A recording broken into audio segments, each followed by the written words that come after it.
Hey world, my name is Keith and this is Keith's Universe. So I have noticed that there has been somewhat of an increase in my subscribers since my last video. So I'd just like to say to my new viewers, thank you so much for subscribing. I really do appreciate it, and welcome to Keith's Universe. So this is a leftist channel. I tend to cover human rights issues from a humanist perspective, and I do cover a little bit of animal rights issues from time to time as well. So without further ado, roll the intro with the stars and the planets.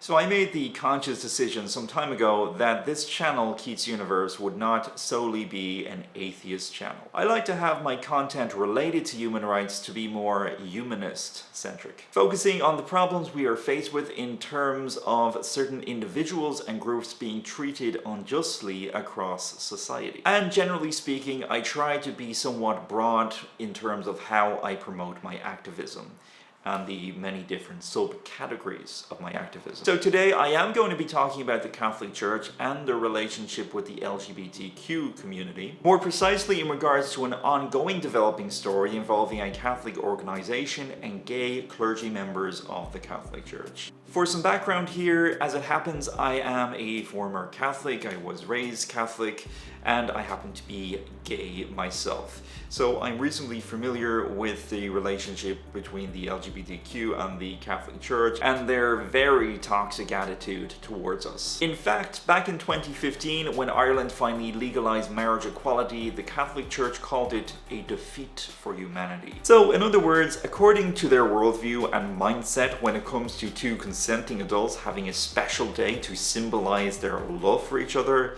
that is apparently a defeat for humanity.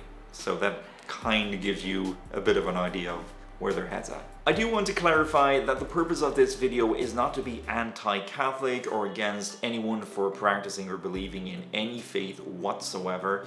My issues are less with people having a belief system and more got to do with the organization and organizations themselves. Especially when it comes to organizations who are literally going out of their way to belittle and dehumanize LGBTQ persons and members of other groups. In fact, I have so much respect for LGBTQ inclusive Christians and affirming Christian churches. In fact, the Dublin Unitarian Church in Ireland has been amazing in their support for the LGBTQ. And sure, I don't share their spiritual beliefs, but I do, however, share their beliefs in terms of how we should treat other human beings. With that said, I do want to talk about this ongoing story regarding this Catholic organization, or rather news publication, The Pillar, which is a right-wing Catholic publication, have basically been spying on members of the Catholic clergy via various dating apps, including Grindr and some others. They claim they obtained this information through, and I quote, commercially available records of app signal data. This allegedly linked several individuals to Grindr, including a former top administrator of the US Conference of Catholic Bishops. In reality, it's not totally clear how the Pillar actually acquired this data. However, Grindr does deny that it could have come from their app directly. Something just doesn't add up. I get the sense that Pillar are not exactly telling us the full story here. Obviously, as a gay man, this whole situation does not sit right with me for a variety of reasons. Firstly, no matter the circumstances, it is never a good idea to publicly out an LGBT person. Most likely, you don't understand what their state of mind is. You don't know if they're in denial of their sexuality. They may have a mental health issue that you don't know about, and this may require them to embrace this side of them in their own way and in their own time. And you may not know what company they keep. How will others around them react when this comes to light? Could you be possibly putting these individuals in danger? These are all the implications that one has to weigh in when deciding to out someone for being gay. If these are individuals that you merely know by association, it is very unlikely that you obtain this nuance. We then come to the topic of privacy concerns. I would really recommend that you check out the article posted by Time on this story. It's very revealing, it's very insightful, and I really do recommend that you check it out. In my opinion, it is extremely unlikely that the Pillar acquired its data directly from Grindr. I suspect that this is a cover story for something. As I said before, something just does not add up. According to the article published by Time, many apps, especially free ones, sell aggregated data, which can include demographics or location information about their users to third-party vendors as an extra source of revenue. These vendors then turn around and sell that data to advertisers looking for information on particular types of users. The data is transferred under the expectation that user identities will be made anonymous. Someone could falsely approach one of these third-party vendors and pay for a package of location data, which might include when a user logged in and out, their approximate locations, and their phone static ID number, a unique string of numbers assigned to each mobile device. These packages can feature users of specific apps. It is very likely that this is exactly what the Pillar did in order to commit their act of unethical espionage. So the million-dollar question is this legal?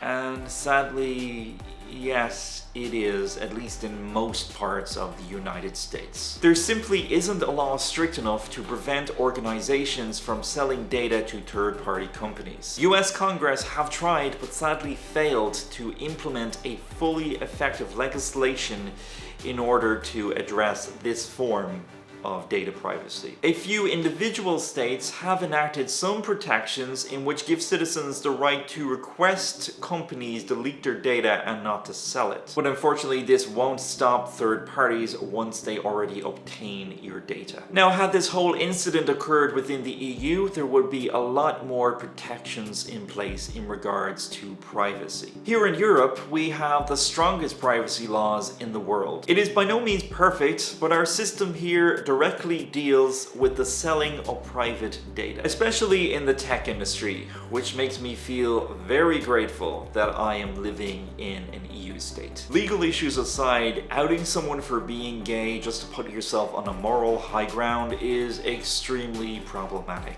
And yes, celibacy, for example, is a given for clergy of the Catholic Church, but in my opinion, I don't think it's very realistic. I don't think it's healthy. It is basically a defiance of human nature. And I know people have personal choices, and that's fine. Obviously not what I'm talking about. If you have a personal choice to be celibate, by all means, you do you. But this level of imposing celibacy to this level and to this rate, trying to oppress human sexuality, has indeed led to a lot of mental health problems. Gay conversion therapy more or less proves this. When it comes to a lot of the ex-gays, a lot of them have attested that their whole experiences involved an awful lot of mental distress, a lot of anxiety issues, mental breakdowns, suicidal thoughts, the list goes on. So I don't think that this level of imposed oppression of your sexuality is healthy. I mean, how can it be? The reality is, not much has really changed in the last couple of centuries with the Catholic Church, especially in their relationship and their attitude towards the LGBTQ. It's just that their language has been modified. It is a toned down style of language that detracts from how they really feel and how they really view the LGBTQ. So when it comes to The Pillar being a far-right publication, one could argue that they are speaking views that really truly represent the true feelings and views of the Catholic Church. So one thing I'll say about The Pillar is you certainly know where you stand with them. I'll give them that much. But this whole incident could really be described as a modern day version of an Inquisition. Granted, a vastly milder and more moderate version of an Inquisition, but an Inquisition nonetheless. Because all this is nothing more than a gay witch hunt. If the Catholic Church isn't going to change its attitudes towards the LGBTQ, all they are doing is that they are enabling right-wing organizations such as The Pillar. Organizations that attack attack LGBTQ individuals and in many cases ruin their lives. Aside from that, it is very, very likely that they may very well see a further decline in those wanting to join the church as clergy. It is very likely that they will see a further increase of those deviating away from the Catholic faith. Now, in terms of what should be the solution to this problem, first of all, as a society, we honestly need to keep on calling out this type of behavior. Liberal and leftist Catholics need to call this out. And like I just said, this really is nothing more than a mindless gay witch hunt. And when things like that happen, that right there is your dark day for humanity, not legalizing marriage equality. Persecuting other human beings can only end negatively, as has always been the case throughout history. And that is where I'm going to leave this video. That is my take on this story. I would really like to know what you think. Please feel free to post a comment below and tell me your thoughts, your views, your concerns regarding this story. And until next time, everyone, take care.